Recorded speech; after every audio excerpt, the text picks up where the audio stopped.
वीरता, स्वाभिमान और मातृभूमि की रक्षा का प्रतीक, एक ऐसा योद्धा जिसने कभी हार नहीं मानी, एक ऐसा राजा जिसने अपने आत्मसम्मान को सबसे ऊपर रखा। आज हम बात करने जा रहे हैं उस महायोद्धा की जिनकी तलवार की गूंज इतिहास के पन्नों में अमर है, मेवाड़ के राजा महाराणा प्रताप की। दोस्तों, महाराणा प्रताप जी से जुड़े लगभग सारे सवालों के जवाब को जानेंगे, जैसे क्यों खानी पड़ी थी घास की रोटी, महाराणा प्रताप का जन्म कब और कहाँ हुआ, इनके भाले का वजन कितना था, महाराणा प्रताप के घोड़े का नाम क्या था और इतना खास क्यों था वो घोड़ा, इनकी युद्ध नीति क्या थी, और भी बहुत कुछ जानेंगे आज की इस वीडियो में।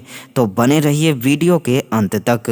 तो चलिए इतिहास के इस गौरवशाली अध्याय को विस्तार से जानते हैं। जय हिंद दोस्तों, स्वागत है आपके अपने YouTube चैनल LMC मंजीत पर। महाराणा प्रताप का जन्म राजस्थान राज्य के कुंभलगढ़ दुर्ग में महाराणा उदय सिंह और रानी जयवंता कंवर के घर में 9 मई 1540 को राजपूतान घराने में हुआ था। महाराणा प्रताप के पिता की महारानी जयवंता के अलावा और भी पत्नियां थीं, जिसमें से रानी धीराबाई राजा उदय सिंह की प्रिय पत्नी थी।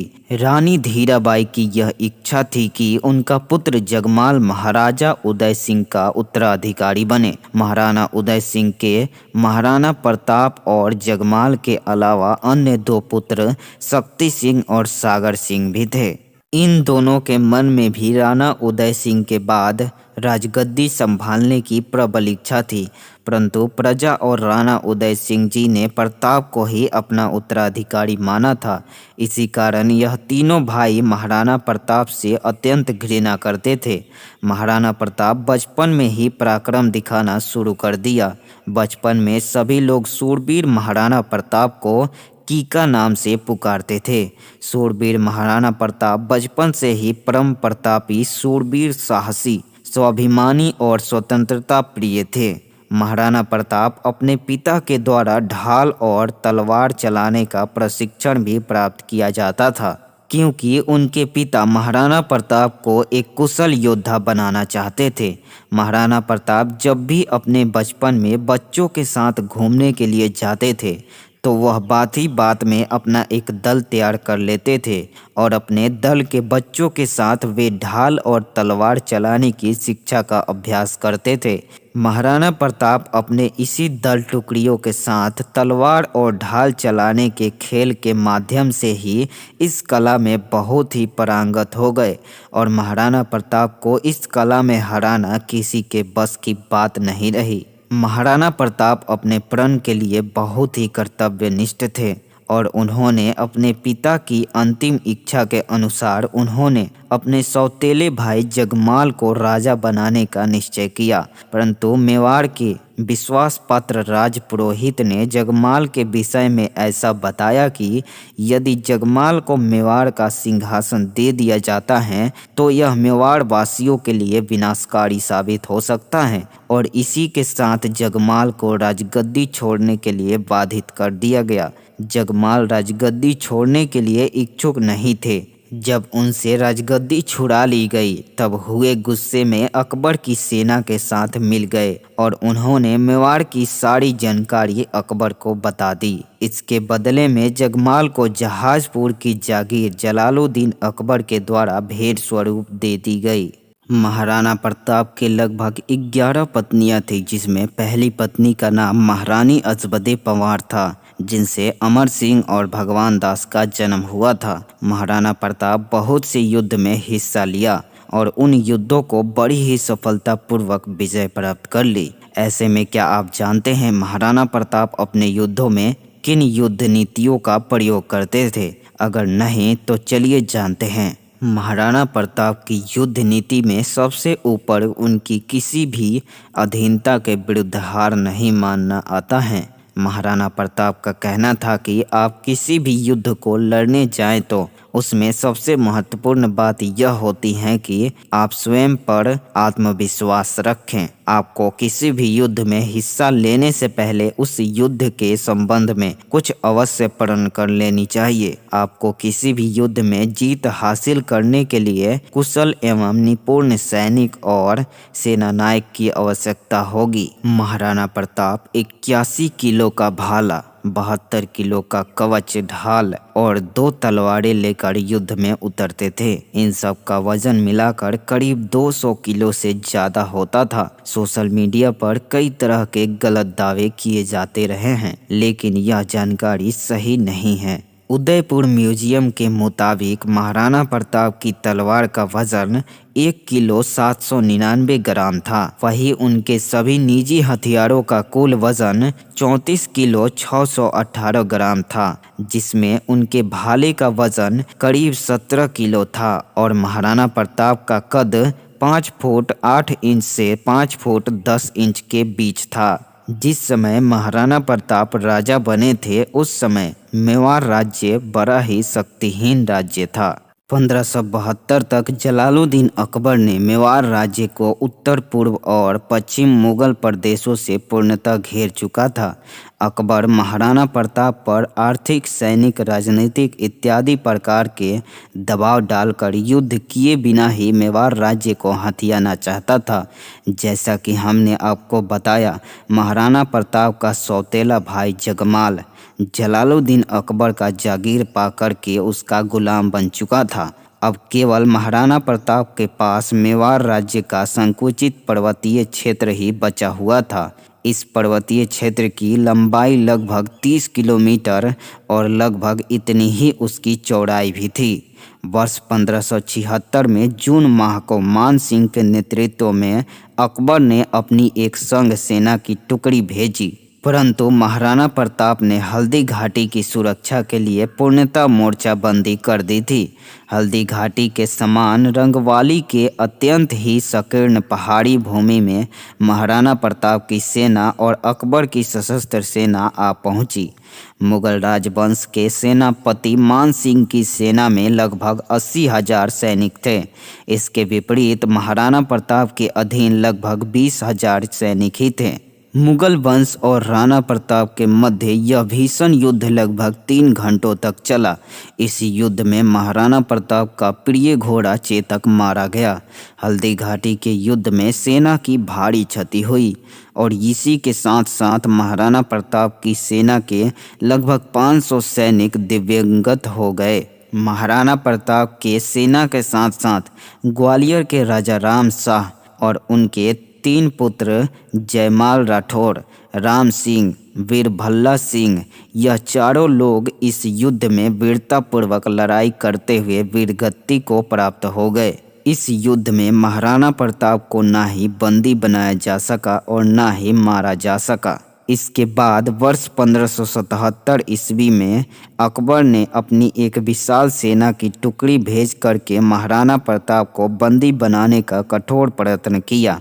इसके उपरांत वर्ष 1578 से 1585 तक मुगल सैनिक महाराणा प्रताप को अधीनता स्वीकार कराने के लिए उन्हें ढूंढते रहे, लेकिन महाराणा प्रताप और उनका पूरा परिवार अनेक वर्षों तक कंदमूल खाकर इधर उधर भटकता रहा, परंतु मुगलों की अधीनता स्वीकार नहीं की। इतना ही नहीं, जिस महाराणा प्रताप ने बड़े बड़े योद्धाओं को धूल चटा दी थी, जो मुगलों के साथ बहादुरी पूर्वक लड़े थे, अपने बच्चों के करुणा दृश्य को देख उनका दिल बैठ गया। शायद जीवन में किसी चीज ने उन्हें इतना उदास ना किया हो जितना उस दृश्य ने किया। दरअसल जब महाराणा प्रताप अकबर से हार गए थे और उन्होंने अपना राज्य खो दिया, तब वे अरावली पर्वतमाला के बीच एक जंगल में कुछ दिन समय बिताया था, जहां पर खाने को कुछ न था, जिसके कारण उनकी पत्नी ने घास की रोटी बनाई थी।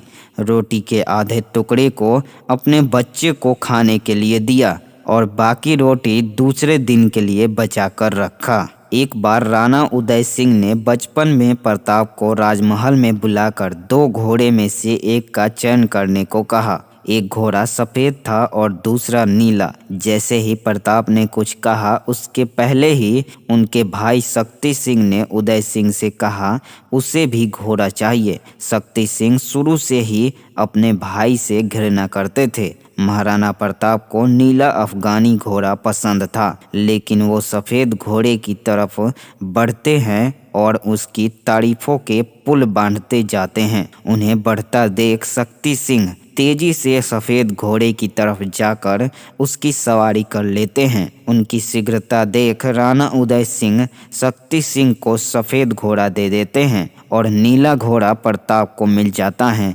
इसी नीले घोड़े का नाम चेतक था, जिसे पाकर बहुत खुश थे। महाराणा प्रताप की कई वीरता की कहानियों में चेतक का अपना स्थान है। चेतक की फुर्ती के कारण ही प्रताप ने कई युद्धों को सहजता से जीता। वो अपने चेतक से पुत्र की भांति प्रेम करते थे। विशेष रूप से 1576 हल्दी घाटी के युद्ध में जब महाराणा प्रताप घायल हो गए और मुगलों से घिर गए, तब चेतक ने अपनी अंतिम शक्ति लगाकर प्रताप को युद्ध भूमि से सुरक्षित बाहर निकालते समय चेतक ने एक 22 फीट चौड़े नाले को पार किया, जो सामान्य घोड़े के लिए असंभव था। लेकिन इस प्रयास में वह गंभीर रूप से घायल हो गया और अंततः वीरगति को प्राप्त हो गया। चेतक केवल एक घोड़ा नहीं था, बल्कि वह वीरता, निष्ठा और बलिदान का प्रतीक था। उसकी बहादुरी ने इतिहास में उसे अमर बना दिया। महाराणा प्रताप एक ऐसे अपराजित योद्धा थे जो अकबर के साथ 1576 से 1590 तक सतत युद्ध लड़ते रहे। हल्दी घाटी का युद्ध अकबर और महाराणा प्रताप के मध्य पहला युद्ध था, अंतिम नहीं। इस पहले युद्ध में दोनों सेनाओं की बराबर क्षति हुई। इस युद्ध के बाद अकबर ने महाराणा प्रताप को पराजित करने के लिए स्वयं अभियान का संचालन किया और कई दिनों तक दीपालपुर में अपनी सेना लेकर पड़ा रहा। 11 मार्च 1577 में दीपालपुर में ही अकबर ने अपने शासन के 22 वर्ष पूर्ण होने का उत्सव मनाया। उसने अपनी सैनिक टुकड़ियों को प्रताप को पराजित करने के लिए चारों ओर दौड़ाया। उसे विश्वास था कि महाराणा प्रताप शीघ्र ही समर्पण कर देगा, किंतु अकबर को निराश होकर वापस लौटना पड़ा। 15 दिसंबर 1578 को शहबाज खान आदि मुसलमानों का शक्तिशाली सैन्य दल महाराणा प्रताप से युद्ध करने भेजा गया। यदि महाराणा प्रताप हल्दी घाटी में पराजित हो चुके थे, तो फिर अकबर स्वयं सेना लेकर लड़ने क्यों गया? उसके पश्चात शहबाज खान को प्रताप से युद्ध करने क्यों भेजा गया? शहबाज खान ने मेवाड़ में भयंकर लूट मचाई, पर विजय प्राप्त न कर सका। 6 दिसंबर 1584 को अकबर ने भारमाल के पुत्र राजा जगन्नाथ के नेतृत्व में बड़ी सैनिक टुकड़ी प्रताप से लड़ने भेजी। जगन्नाथ 1587 तक डेरा डाले रहा, किंतु अंत में निराश और हताश होकर वापस लौट गया। 1585 से प्रताप ने मुगलों के आधिपत्य से अपने दुर्गों को मुक्त कराने में बड़ी सफलताएं प्राप्त की। 1590 के बाद अकबर ने यह स्वीकार कर लिया कि महाराणा प्रताप को पराजित करना और पकड़ना असंभव है, इसलिए महाराणा प्रताप से लड़ने का उसका साहस चूक गया। यह एक प्रकार से अकबर की पराजय ही थी, क्योंकि महाराणा प्रताप के विरुद्ध अब तक जितने भी सैन्य अभियान अकबर ने चलाए, उसमें उसे असफलता ही हाथ लगी। महाराणा प्रताप ने अकबर से अधिकांश दुर्ग वापस ले लिए तथा जीवन के अंतिम क्षणों तक महाराणा प्रताप ने मेवाड़ पर पूरी वीरता, सम्मान और स्वाभिमान के साथ शासन किया। शिकार के दौरान धनुष की डोर खींचते समय महाराणा प्रताप के आंत में एक चोट लगी, जिसके कारण इनकी मृत्यु 19 जनवरी 1597 ईस्वी में 57 वर्ष की उम्र में चावंड राजधानी में हो गई। उनका जीवन बलिदान, स्वाभिमान और स्वतंत्रता के प्रति अटूट समर्पण का प्रतीक है, जो आज भी हर भारतीय को प्रेरित करता है। तो दोस्तों, ये था महाराणा प्रताप के वीरता की कहानी। आपको कैसी लगी? यह वीडियो आप कहां से देख रहे हैं, हमें कमेंट में ज़रूर बताइएगा। तो इसी के साथ मिलते हैं एक और बेहतरीन वीडियो में। तब तक के लिए जय हिंद, वंदे मातरम।